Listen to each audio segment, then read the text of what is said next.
Bonjour à tous, j'espère que vous allez bien. Alors aujourd'hui, je vais aborder avec vous, pour vous, la conjonction qui est en passe de se mettre en place là, entre le nœud nord, Uranus et Mars. Donc tout ça dans le signe du Taureau.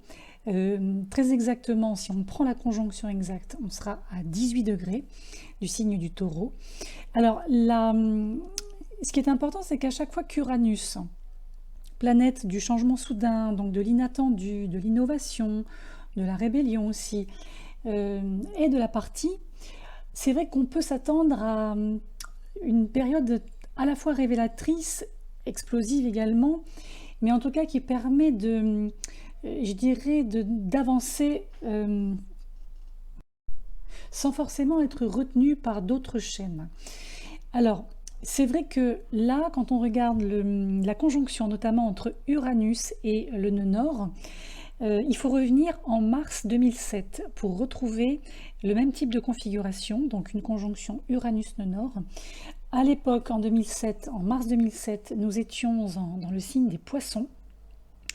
Aujourd'hui, ça va se passer dans le signe du Taureau.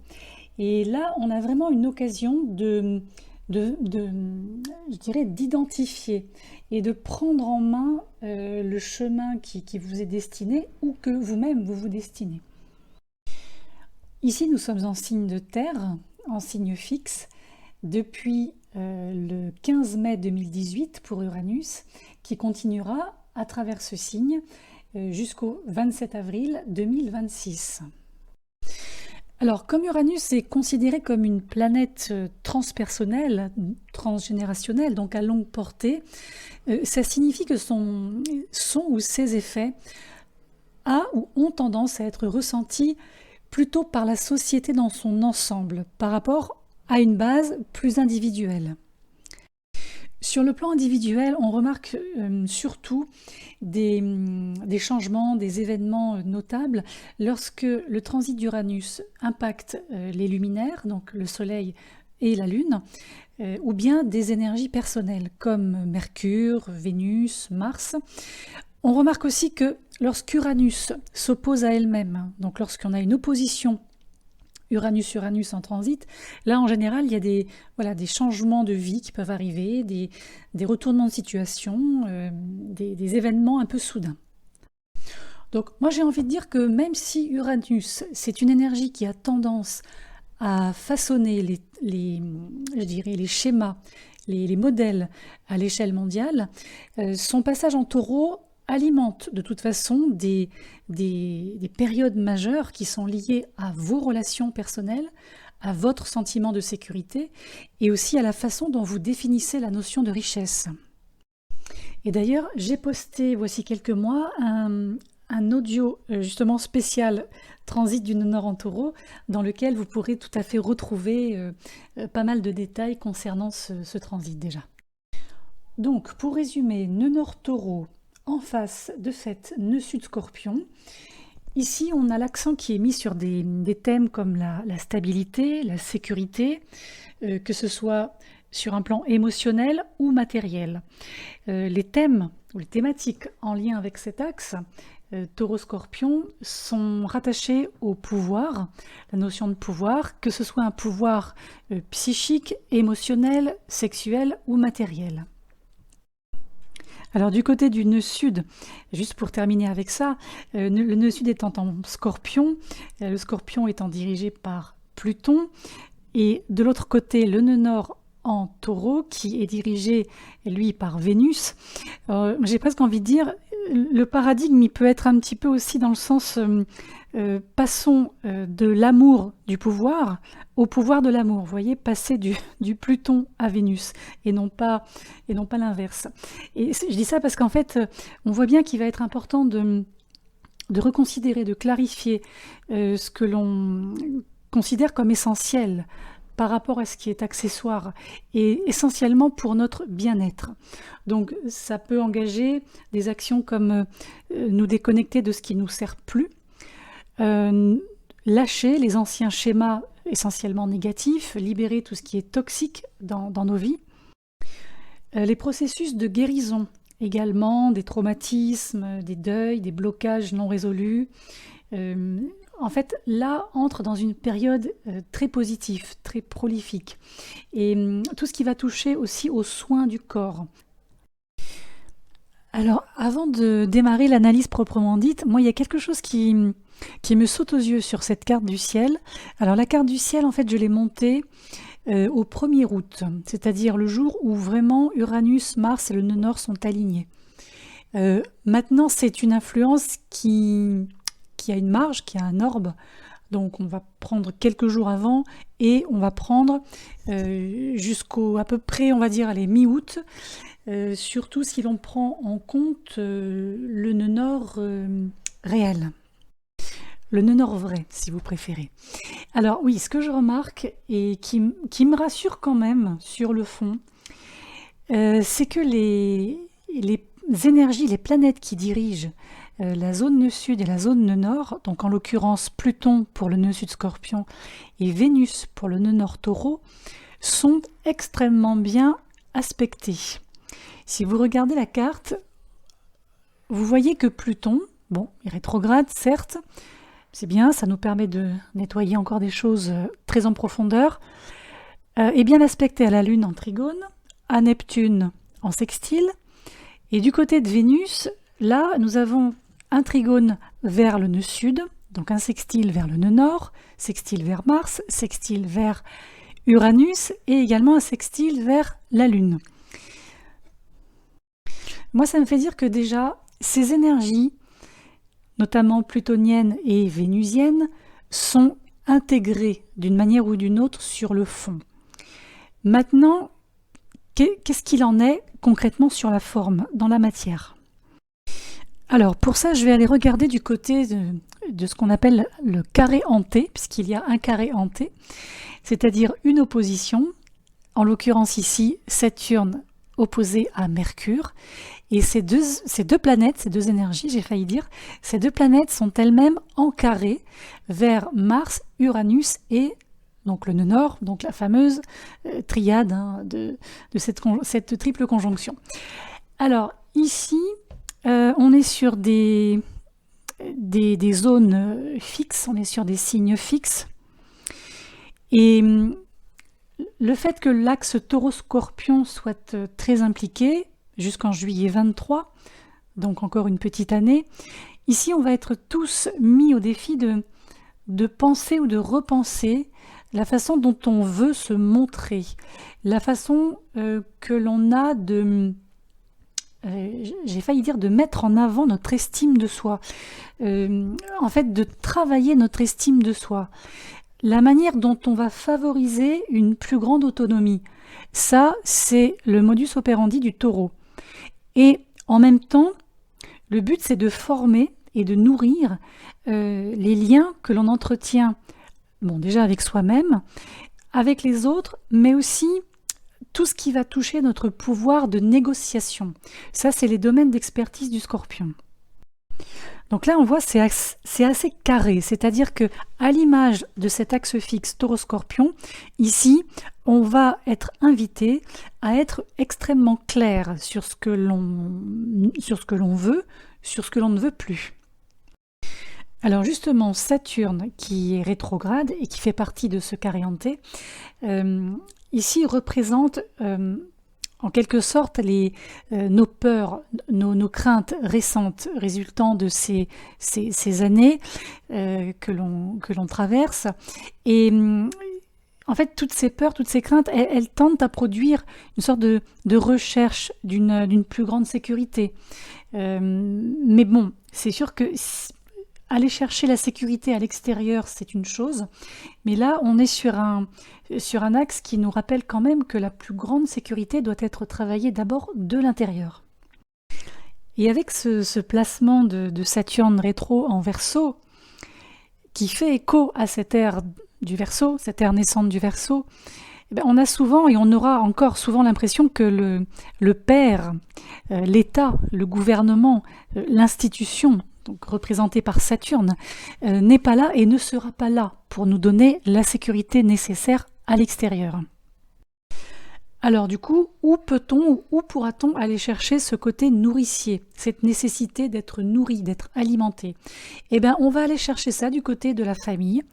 Famille biologique, famille d'âme si vous voulez aussi, tout ce qui est en lien avec la population locale, l'environnement proche, donc ça passe par les amis, les partenaires dans des projets communs par exemple, qui vont en fait nous donner de plus en plus ce sentiment d'appartenance et ce sentiment de sécurité dont on a besoin à la fois individuellement et collectivement pour s'épanouir. Et là, je vais juste refaire un petit aparté sur Pluton. Comme vous le savez, Pluton fait son dernier passage à travers le signe du Capricorne. On est sur les quelques degrés de fin. Là, on est donc encore sur un signe de structure de civilisation.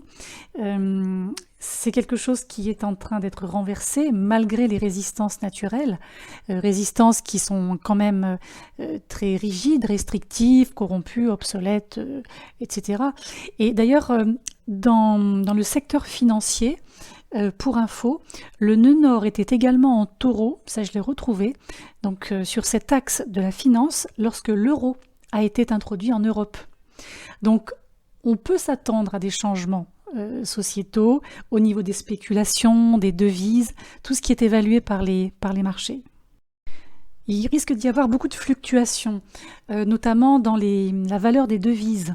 Il y a aussi cette monnaie numérique qui prend de plus en plus d'ampleur, avec des fluctuations pour le moment. Et on voit que tout ça pourrait un peu configurer une sorte de révolution économique sur le plan mondial. Alors, du coup, j'ai été regarder la dernière fois que cette conjonction Uranus-Taureau s'est produite. La dernière fois, c'était en 1855.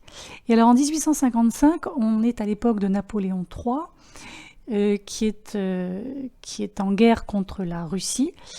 Nous sommes à la fin d'une guerre avec la Russie à ce moment-là. Et il va être énormément question à cette époque, notamment durant l'année 55, de biens, d'argent, de bourses, de banques, de masse monétaire, de lettres de change, de crédit, enfin, tout tourne autour de en tout cas la plupart des préoccupations sociales tournent autour de l'argent.